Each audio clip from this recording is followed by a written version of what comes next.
When I spoke to the president, I said, look, I'm a mom. I have 5 kids, 9 grandchildren, and your children are scared. You're scaring the children of America, not just in those families, but their neighbors and their communities. You're scaring the children.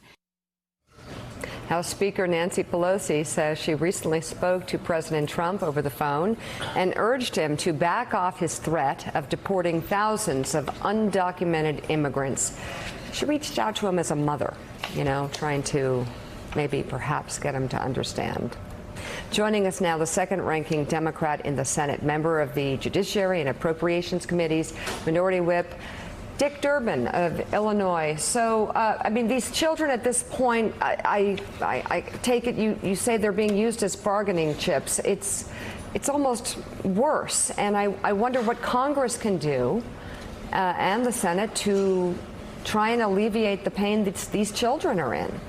Mika, a few weeks ago, I led a letter. 20 senators signed it. We sent it to the International Red Cross, asking them to investigate the detention facilities of the United States of America when it comes to those who've crossed our border, particularly when it comes to children. That's how bad it is that we reached out to an international organization.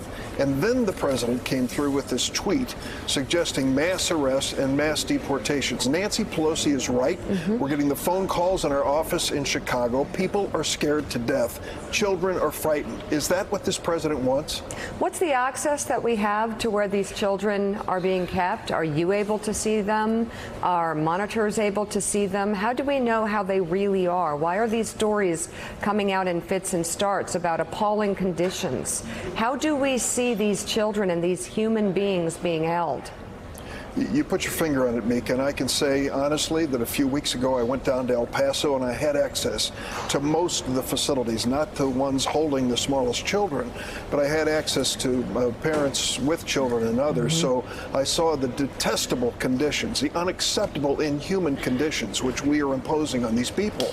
But now we have to put into the law, that's part of the new supplemental appropriation, a provision giving members of Congress access to actually see how these children are being treated. Think of that. We had to put it into the law, a new provision to give us that authority. So, Senator Durbin, it's Willie Geist. It's always good to see you. Let me ask you then, who is responsible here? Because it seems like the buck has been passed around quite a bit. We had yesterday the head of HHS saying, go talk to DHS. Others saying this is all coming from the White House. Who do you hold responsible for these children living in squalor? Harry Truman was right. The buck stops here when it comes to the president. It's his decision. Look at his record, Willie. First, he started us with a Muslim travel ban. Then he eliminated the DACA program, protecting 790,000 people. Then he said no protection for those under temporary protected status.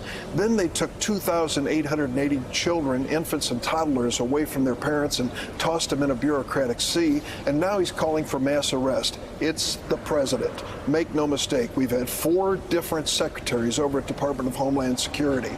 And of course, that's inexcusable. But ultimately, it's the president's responsibility. And so why, Senator, in a country as wealthy as the United States is, can we not at least have, even if it's going to be a detention facility where there is hygiene, where there are showers, where there's food, where there's diapers? Why is that so difficult? The system has been overwhelmed. I will concede that. But to guarantee to these children basic human necessities, medical care, food, access to a shower, clean clothes, for goodness sakes, this is the United States of America. This is one of the most embarrassing chapters in our modern history, and it's happening under the watch of a president who believes that if you get tough enough, you'll solve the problem. He's wrong. Okay, Senator Durbin, you're standing in the Capitol of the United States of America, or you're on the Senate side at least. Give us an 18-month autopsy over the last 18 months. Why has not the United States Senate spoken out more strongly and done things that were more effective than has happened up till now? Because there's no political sentiment when it comes to the Republican leadership to do exactly that.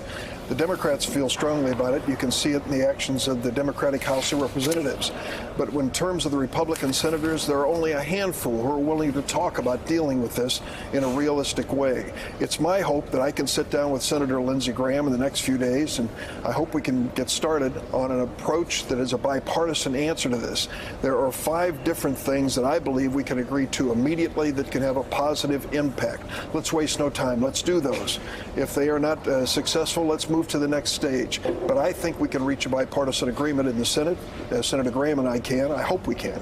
So the Senate can dispense money for farmers in the United States of America, basically blackmail money. We can send billions to Saudi Arabia in foreign aid money, and we can't send diapers, toothpaste, and toothbrushes and soap to children? Unacceptable, and that's a fact. We gave $400 million in humanitarian aid to this president in February. We're willing to help. I mean, he's trying to blame Democrats for his own problems. And the fact of the matter is now we are up to nearly $5 billion in this emergency appropriations, which we passed out of the Senate Appropriations Committee last week, 31-1. So we're prepared to move and do this. But the president has to care. That's why Speaker Pelosi's message to him, a human, personal message, is so important. All right, on a completely different topic, I'm just curious. The president made some incredibly disdainful and disgusting comments about a woman who accused him of assaulting her, accused him of rape. And the first thing he said was, I believe, she's not my type, as if there was a type that he would rape. I'm not sure why Republicans can't be man or woman enough to say that this is wrong, but is there something that members of Congress or the Senate can do to publicly rebuke the president, censure him in some way, to make a collective message that this is not the way you speak and this is not fitting to the dignity of the presidency? What can be done about what he said, which was incredibly disgusting and rude, and quite frankly, in some ways, shows that he's interested in committing a crime? Well, Mika, I listened to your show earlier this morning, and I heard some of your comments. I know how strongly you and others on your panel feel about the president's comments. I can't imagine who would disagree with my reaction. And I would just tell you that the comments that were made on your show, that the president, instead of just a flat-out denial, started off by saying she wasn't my type. That's not the first time he's used that. And you showed some clips from rallies where he said the same thing about his other accusers. Listen, the bottom line is we've got to say categorically this is absolutely unacceptable. This is dehumanizing, misogynistic, and it's something unacceptable from anyone, especially the United States. And I hope some of my Republican colleagues will join us. Senator, I'm going to switch gears just because it's so dark to keep talking about all the women who Donald Trump has sexually assaulted. And let's go to America's tightest ally in the Trump era, Saudi Arabia. I look at the front page of the Washington Post, and you have Secretary Pompeo cozying up with Mohammed bin Salman just, this week. Why does the Trump administration persist in insisting on arms sales to Saudi Arabia that Congress has overwhelmingly disapproved of and voted against? Because the Trump administration has a personal, business, and political relationship with the Saudi regime. You saw that when they murdered Khashoggi and chopped his body up and dismembered it, and he was caught in the act. This prince clearly was involved in this, and yet the president made excuses for him all the way through. And they continue to act as if it's business as usual between the United States and Saudi Arabia. We finally see a glimmer of hope in the Senate, where even some Republican senators, just a handful, but some Republican senators are saying this war in Yemen and continued relationship with Saudi Arabia is out of bounds and has to stop. This president, however, is completely smitten by the royalty in that kingdom and unfortunately is ignoring the obvious.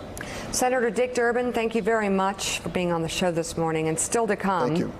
First there was Reince Priebus, then there was John Kelly. Now Mick Mulvaney is serving as President Trump's acting chief of staff. But there's new reporting that the president is tiring of him. We'll tell you about those details and also about the president's frustration with two of his other high-level appointees. Morning Joe is back in a moment. Thanks for checking out MSNBC on YouTube, and make sure you subscribe to stay up to date on the day's biggest stories. And you can click on any of the videos around us to watch more from Morning Joe and MSNBC. Thanks so much for watching.